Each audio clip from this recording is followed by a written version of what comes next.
Assalamualaikum warahmatullahi wabarakatuh. Saya Nikna Nazira Arisha binti Nazman akan berbicara tentang diplomasi antara Malaysia dan Korea Utara dalam isu kematian Kim Jong-nam.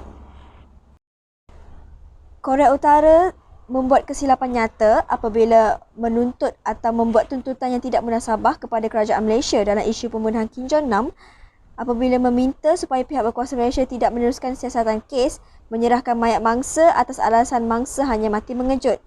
Ini tidak boleh diterima oleh Malaysia kerana Malaysia perlu berpegang teguh sebagai sebuah negara berdaulat, berpaksikan kepada kedaulatan undang-undang dan keluhuran perlembagaan.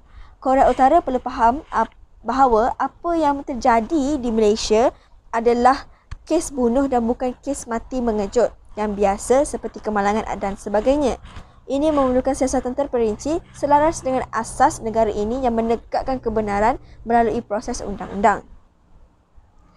Dalam meleraikan keserabutan yang memuncak di antara Malaysia dan Korea Utara, kerajaan Malaysia perlu bertindak dengan lebih tegas namun dengan metodologi amat teliti dalam membuat keputusan dan mencari jalan terbaik membebaskan rakyat Malaysia di Korea Utara dalam masa yang sama memperbaiki hubungan antara kerajaan dua negara.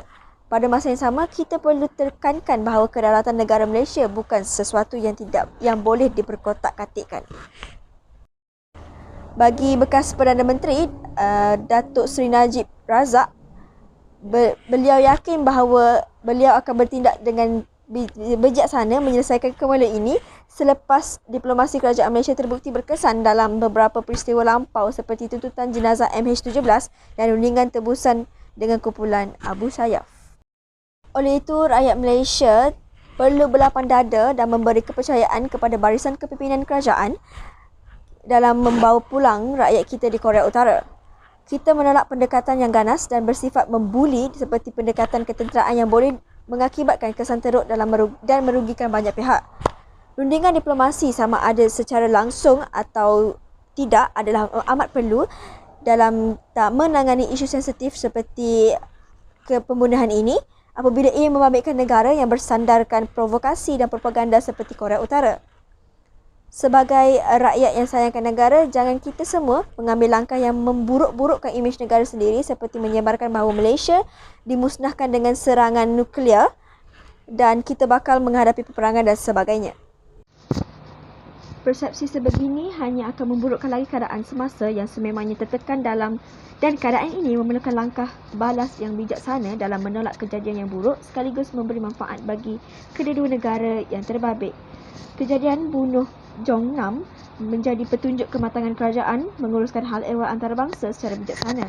Menyingkap sejarah hubungan baik Malaysia dengan Korea Utara yang terjalin hampir 40 tahun, kedua-dua negara tahu bahawa memutuskan hubungan hanya akan memberi kesan berpanjangan, terutamanya Korea Utara yang sememangnya terpencil daripada warga dunia dan banyak sekatan ekonomi yang dikenakan ke atasnya.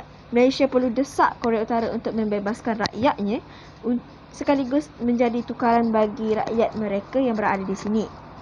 Dari sudut lain, Korea Utara dikenali sebagai sebuah negara yang mempunyai kuasa nuklear dan akan menyerang sesiapa sahaja yang dirasakan menjadi ancaman bagi negara mereka.